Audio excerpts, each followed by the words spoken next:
Hello and good day to all of you.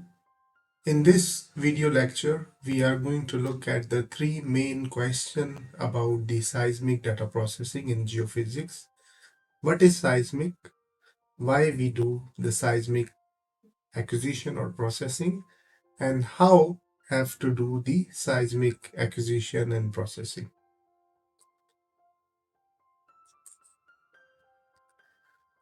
So let's think beyond the circle.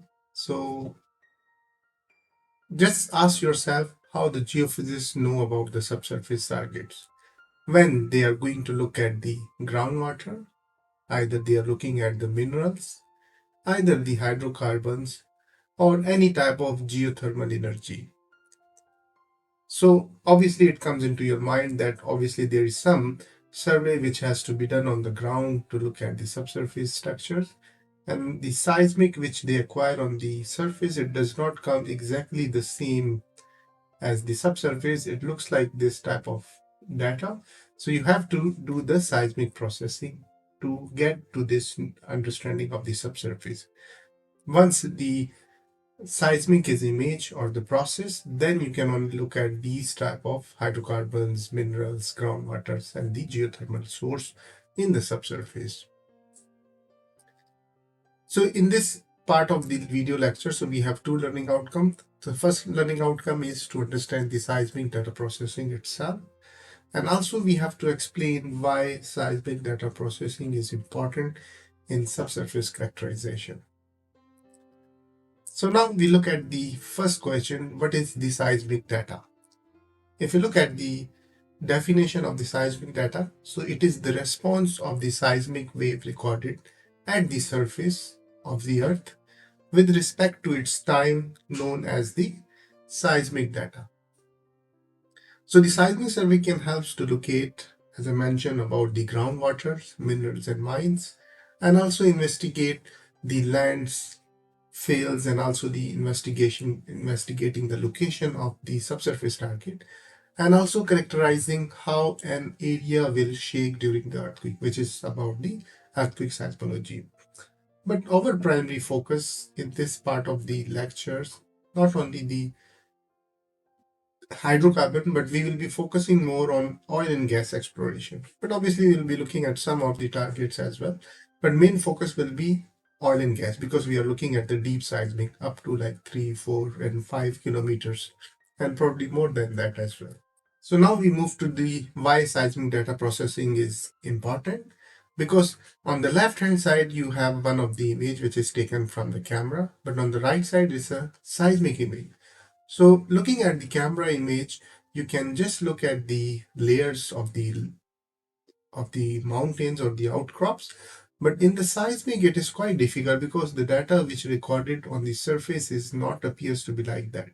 It has gone through a lot of process. Then you can only see the subsurface layer with their different velocity, density, contrast, and also the amplitude of the waves, and also the acoustic impedance based on the different layers. Let's say if you have the different velocity and density of this between layer, then you have only the reflection produced. So that is what we are going to focus in the why seismic data processing is important. So how to do it? So we know now what is seismic, why we do it. Now we look at how the seismic data acquisition or seismic data is acquired. Obviously, there is two type of seismic data acquisition. One of them is land acquisition, the other is marine acquisition. So let's look at the short description of the land seismic recording. So normally what happens, you have the vibroseis truck, is a vibrator, then you have the recording truck of the seismic data. So this vibrating truck actually produces the seismic waves at the surface. So the waves travel into the ground and it reflects when there is a velocity and density contrast. So when it reflects and come back to the surface where we have the geophone, so this wave will be recorded at the geophone. So obviously it's not coming only from this reflector, but it's coming from here, there, and also. So three phenomena happen. So one is the reflection, the other is transmission, and also the absorption as well. The second type of seismic survey is done on the marine. So in marine, normally we use the survey ship. So in that we use shock waves to produce using the air gun. So air gun or some other type of dynamites we have, which is used in the marine, but normally we use the air gun to protect the animals of the sea as well. So when the shock waves are produced, the waves propagate into the subsurface, hit to the ground layers, which have the different velocity and density, and reflect back, and it will be recorded at the hydrophone, which is floating on the surface of the water.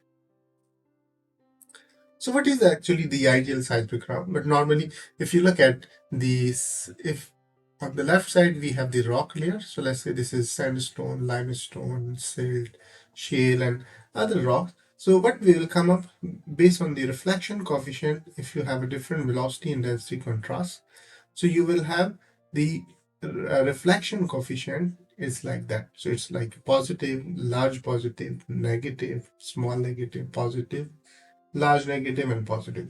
So when we convolve this reflection coefficient with the seismic waves or the input wavelet, so we'll get this type of seismic section. So if you compare these layers with this one, so this is actually the ideal seismogram. But what happened when we record the real seismogram in the field? So it doesn't look like that. So it looks differently. Let's say in the subsurface, if we have the sink line, so it will appear as a bow tie.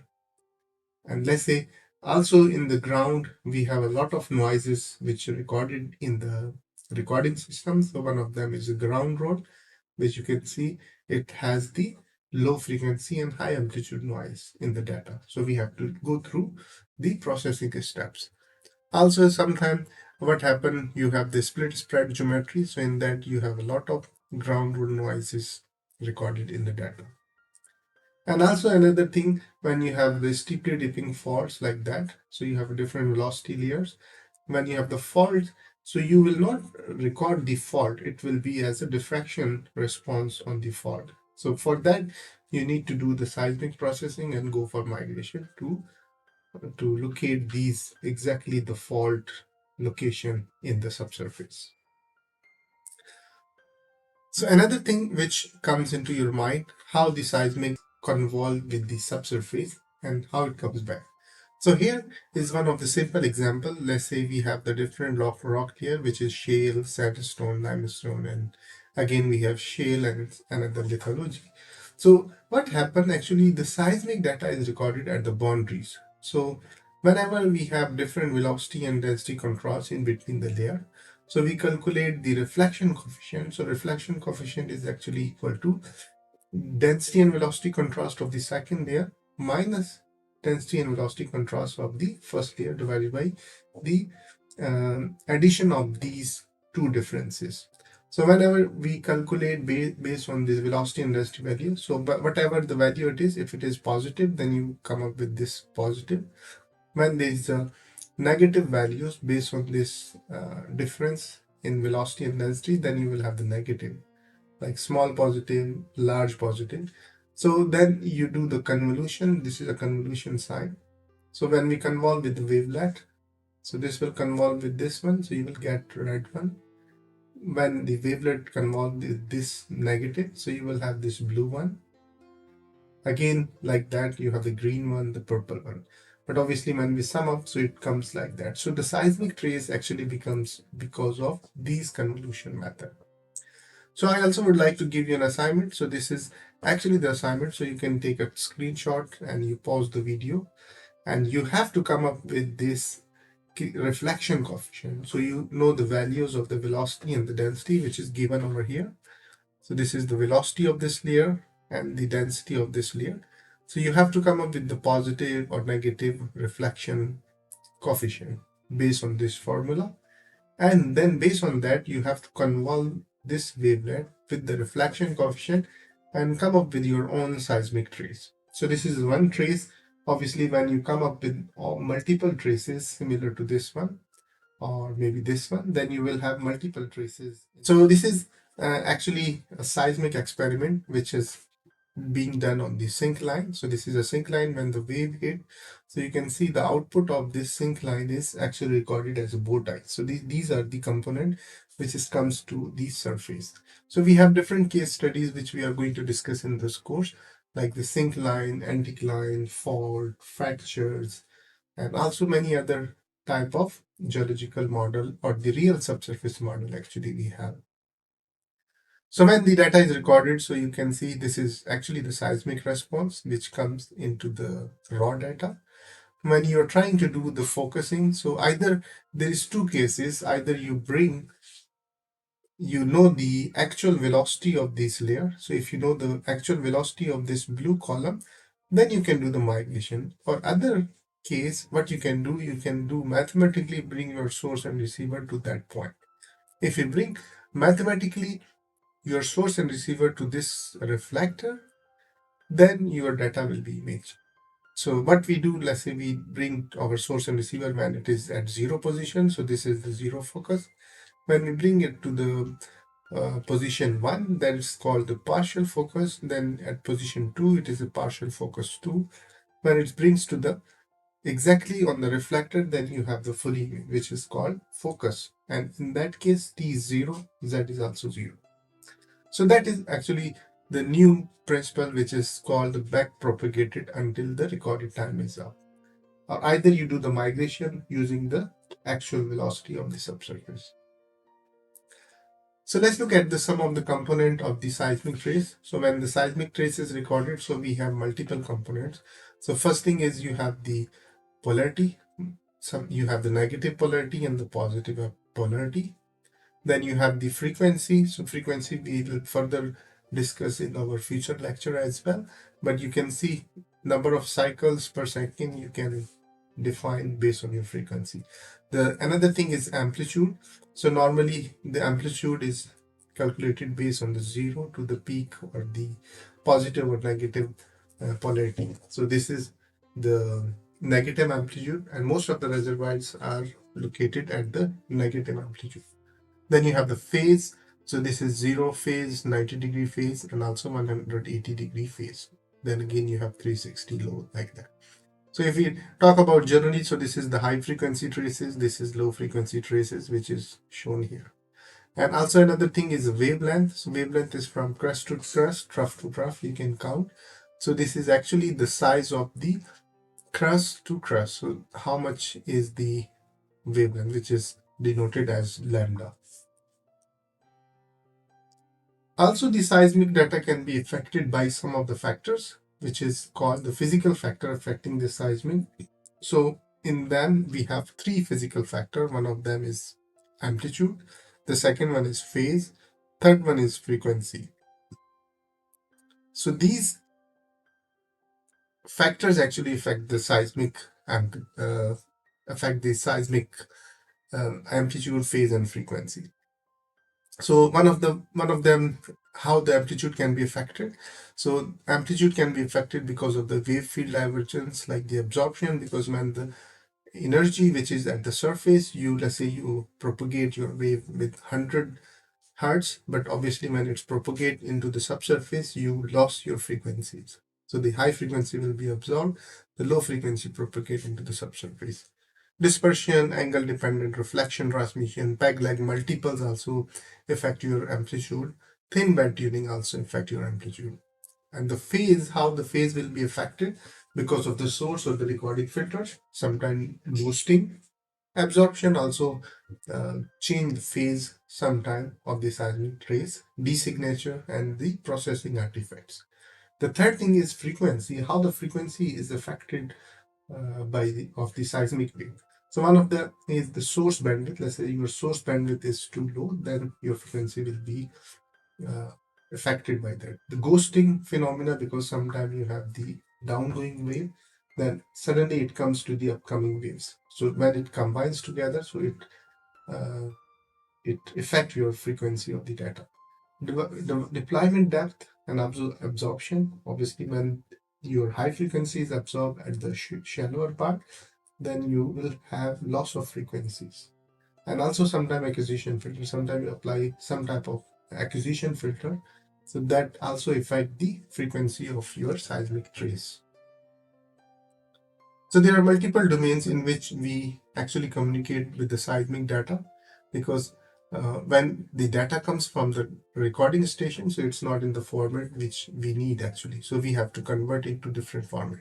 So for that purpose, we have from the field data, it is called short domain or the short domain process. In this, we can do reformatting, resampling, geometry, amplitude recovery, like seismic navigation merge, trace editing, noise removals, and static correction. So these can be done on the short domain.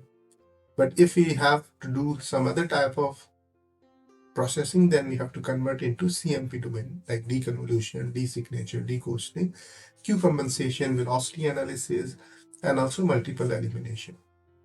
And also there is some other format which is called offset domain. So in that we can do interactive velocity analysis and modeling, migration, and muting.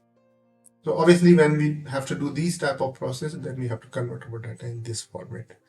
The last domain, which is called the stack domain. So in this, you have different type of processing like post-stack processing, attribute analysis, intercept gradient, and eigenvalue. So there are also some facts that are very common about the seismic wave propagation. So one of them is seismic energy and the noise propagates as wave. If you hit the hammer on the ground, so you have some energy. Energy will, or the noise will propagate as a wave. Let's say I'm talking to you. So my voice is propagating in the form of waves. So the velocity of the propagation control the arrival time and pattern of the arrival at the surface. And also seismic wave require geometric dispersion. So it doesn't go in the ray path, but it's a wave form. So it has to be spherical divergence or the geometric dispersion of the data. The wavefront and ray bending affect the processing and acquisition. Then if we have the diffractions and the converted waves contain seismic signal information because the diffraction gives you the information of the fault, fracture, discontinuity, pinch outs, or these type of geological features which gives the information of the by the diffraction. And the converted wave, sometimes you have the P waves, S wave. So if you have P and S waves together and you lost the S wave, so it means there is some fluid in the subsurface, like the hydrocarbon or some sort of these type of things you can get from the seismic wave. The seismic energy also propagate an elastic or the stress waves, and the velocity of the propagation depend on the elastic property of the rock. So that is one of the more important. So elastic, every rock has the elastic properties. So based on that, the velocity will depend on the rock elasticity. Okay, with that's all. I hope you will have the answer why, what, why, and how we do the seismic data processing or the seismic acquisition processing, and why we use these type of seismic. Okay, wish you all the best and hope to see you again. Have a good day.